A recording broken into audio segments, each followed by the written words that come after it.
Hello and welcome to think tax. आज हम समझेंगे कि what is the maximum deduction that can be claimed under section 80D of the Income Tax Act 1961. For this, I have prepared a table covering various scenarios given under section 80D. इस सेक्शन में maximum deduction आपको 25,000 मिलेगी अगर आपकी as 60 years से कम है, and if you are above 60 years then the maximum limit is 50,000. अगर आप पेरेंट्स के लिए प्रीमियम पे करते हैं देन उसकी डिडक्शन भी मिलेगी 25,000 या 50,000 depending upon the age of the parents. The deduction under section 80D can go up to ₹75,000 और ₹1,00,000 as the case may be. इस सेक्शन में जो इम्पॉर्टेंट चीज़ें हैं वो समझते हैं. फर्स्ट इज मेडिकल एक्सपेंडिचर की deduction covered in point number 4 of the table.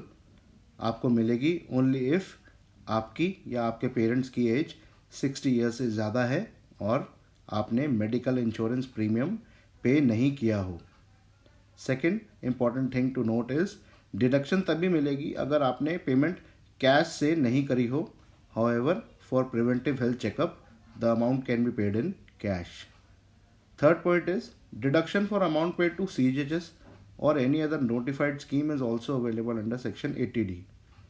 इसके लिए गवर्नमेंट एम्प्लॉयज़ की सैलरी से हर साल एक फिक्स्ड अमाउंट डिडक्ट करती है, and for pensioners usually a lump sum amount is deducted as a contribution for the entire life time after retirement. तो ये अमाउंट को भी आप सेक्शन 80D में एज डिडक्शन क्लेम कर सकते हैं.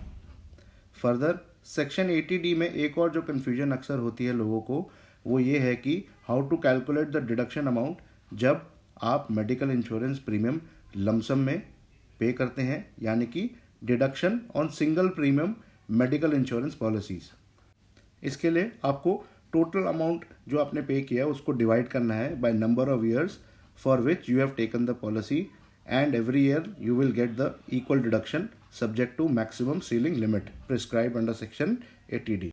I hope you will find this information useful, and in case you have any questions then please mention in the comment box. Thank you.